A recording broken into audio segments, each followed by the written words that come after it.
नमस्कार, मी मयुरी आणि आपण पाहत आहात 7 स्टार न्यूज। कडेगाव तालुक्यातील चिंचणी अंबक येथील श्री शिवाजी हायस्कूलमध्ये गुरुपौर्णिमेनिमित्त उत्साहपूर्ण वातावरणात कार्यक्रमाचे आयोजन करण्यात आले। यानिमित्त शिक्षक आमदार जयंत आसगावकर यांनी शाळेला सदिच्छा भेट देऊन शिक्षक शिक्षकेतर कर्मचारी यांच्याशी संवाद साधत त्यांच्या अडचणी जाणून घेतलेत। यावेळी बोलताना आमदार जयंत आसगावकर म्हणाले, समाज बदलायचा असेल तर शाळा गुणवत्तापूर्ण कराव्या लागतील। समाजाने शिक्षकांचा सन्मान केला पाहिजे। शाळाबाह्य कामातून शिक्षकांची मुक्तता झाली पाहिजे। विद्यार्थ्यांच्या उज्ज्वल भविष्यासाठी शिक्षण क्षेत्रात काम करणाऱ्या प्रत्येक व्यक्तीचे गुणवत्तापूर्ण शिक्षण हेच जीवनाचे ध्येय असलं पाहिजे।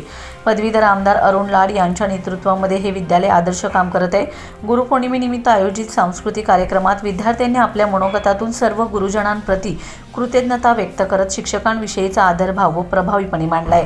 विद्यार्थ्यांच्या मनोगताला उपस्थितांकडून उत्स्फूर्त दाद मिळाले। या कार्यक्रमाचे संयोजन वर्गशिक्षिका श्रीमती शुभांगी माळी, माधुरी माने यांनी केले। सांस्कृतिक विभागाचे लहुजी पालवी व वैशाली मोहिते यांनी कार्यक्रमाचे नियोजन व सादरीकरण उत्कृष्टरित्या पार पाडून कार्यक्रमाला विशेष रंगत आणले। यावेळी मुख्याध्यापिका तृप्ती चिटणीस, पर्यवेक्षक दिलीप कांबळे, ज्येष्ठ शिक्षक चंद्रकांत शिंगाडे तसेच शिक्षक व शिक्षकेतर कर्मचारी मोठ्या संख्येने उपस्थित होते। Laxman Patil, 7 star news, Ishwarpur.